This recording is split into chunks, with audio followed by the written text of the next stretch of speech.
Wanted to put this here if nobody else has ever said it before.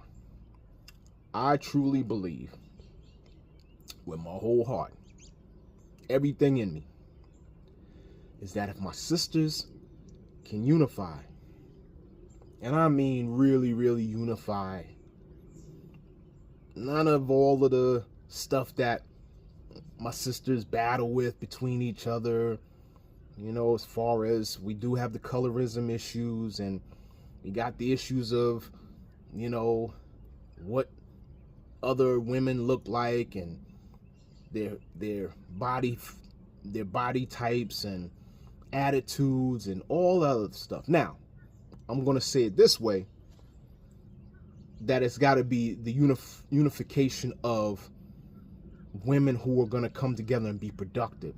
So I'm not talking about non-productive women with, productive women. I'm talking about you got to be productive.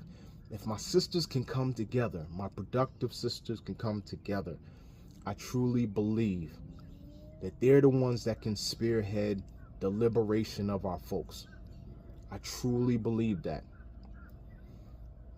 The men, I don't think it's necessarily, I don't want to say it's not possible, but I think that our women are just that much more smarter. And I think they have the capacity to be able to put together a unified team, a unified collective effort. And they can be the ones who spearhead us and move us into this next movement of where we need to do the things that are meant for the empowerment of our community.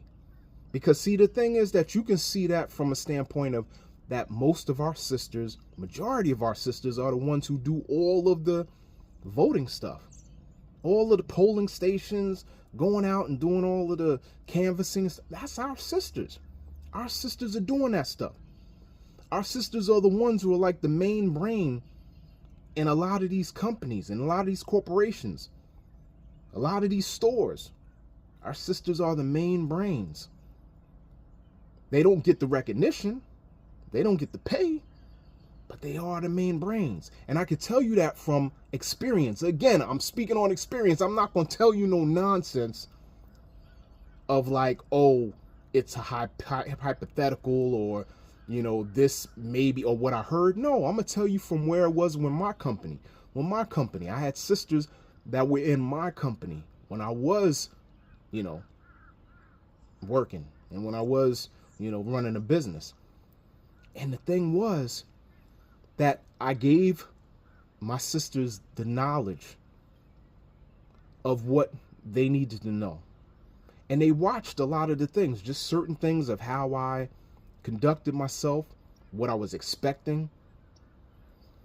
And they mirrored that. And they implemented that within their own work ethic. So then that allowed me to be able to step away and then just basically, go live my life as a business owner, go golfing, go travel, be able to spend time with my son and all other stuff, do this stuff with his schooling and all other stuff. It allowed me that time because I had these young ladies who basically were replicas of me.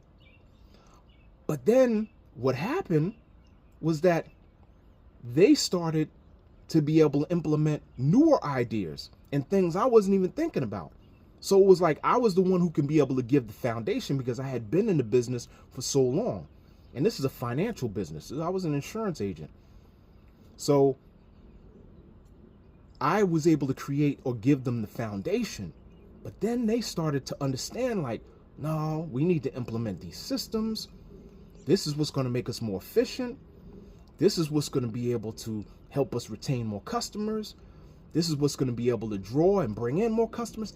Then they started to, add on to the foundation. And it really just was at a point where, again, I didn't have to be there. The systems were running. They knew exactly what to do. And then it got to a point where, like, I would come to the office and they'd be like, man, what you doing here? You don't even know you don't even know how this joint runs anymore. And they were right. Like a lot of times the technology and stuff like that, I was going away for so long, I couldn't really fully adapt to some of the changes that were being made. And so that's my experience from being with sisters, that they absolutely have the ability to completely generate a movement to where they control it, they harness it, and they delegate. Now, for our men, in my business in particular, sometimes what would happen is that I was the enforcer. Part of what men are, because we have a little bit more of that aggressive nature. We do have a little bit of that, that kind of stronger, I don't want to say stronger, but we do have a little bit of separation when you are dealing with other men. And what at times, maybe there were certain situations where I had to get involved and I had to enforce whatever the situation was, because of course the world that we live in, you got some folks who sit up here and they try to, disregard because of the position that these young women are in. And they want to take for granted of it, or they want to try to dismiss it. And I would always have to enforce it by letting them know, hey, listen, this is my manager.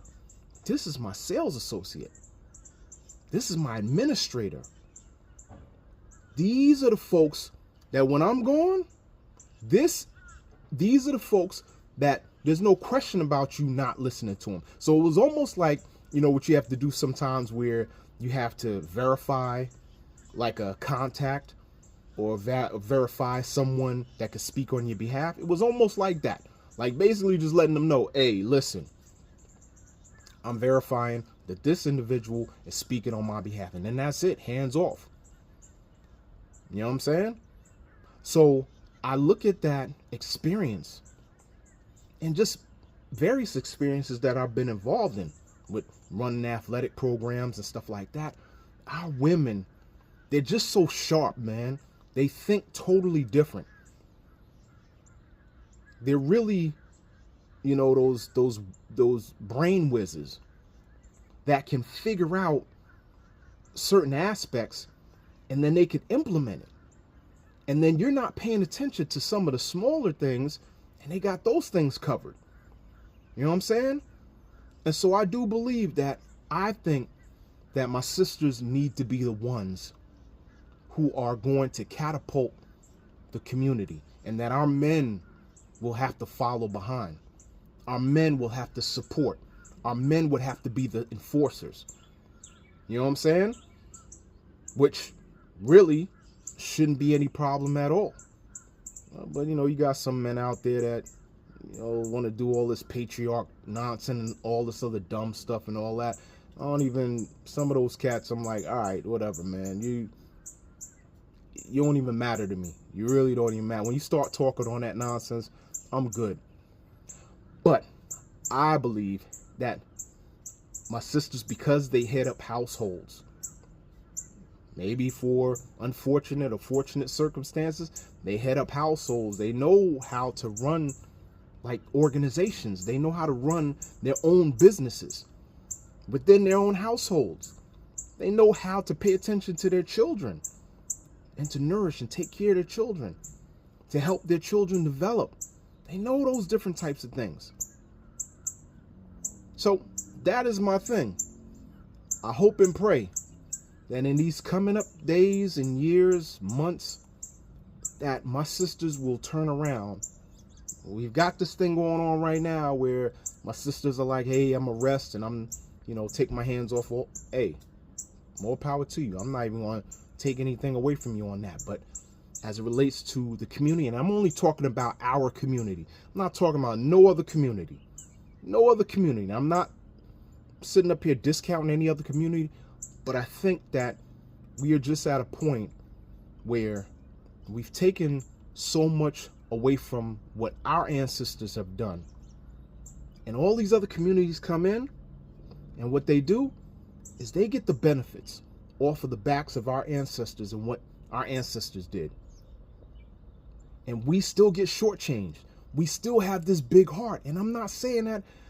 That's why I love my folks. We're just so forgiving. We got such big hearts. We want to be able to do for everybody else. But it's time that we do for ourselves. We have to establish our own situation first. We have to first establish our own empowerment, our own systems, our own foundations, our own businesses, our own ecosystems. We need to establish that first. Just like all these other communities that have done it, we got to be able to do that. And then once we're established, okay, then you know what? You can lend a hand out and do what you can do for other folks. Nothing wrong with that. But just like when they tell you about somebody who's out there swimming or looking like they're drowning, you can't jump out there and try to help that person when that person is flailing and stuff like that, because you know what can happen is you can drown just as well. And 9 times out of 10, that's what's going to happen. So what you got to do is make sure that you're secure, make sure you got a life jacket on so that you can come back out and help that individual. Same thing with us. But I think that who needs to lead the charge, it is our sisters. My sisters are smart enough to do this. They have the ability to do it. They're not in none of these schools for no reason. They're sharper than life. But it's that unification. It's that coming together. It's that getting all of that other extra unnecessary issues that we have amongst them, clearing that stuff out and saying that, hey, we got to move towards this common goal. Common goal is to uplift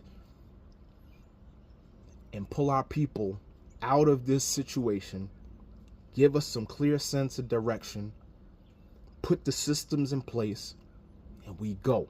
We move. That's my thing. Anyway, I got to go to the park like normal. I'm going to catch you on the next one. Peace out.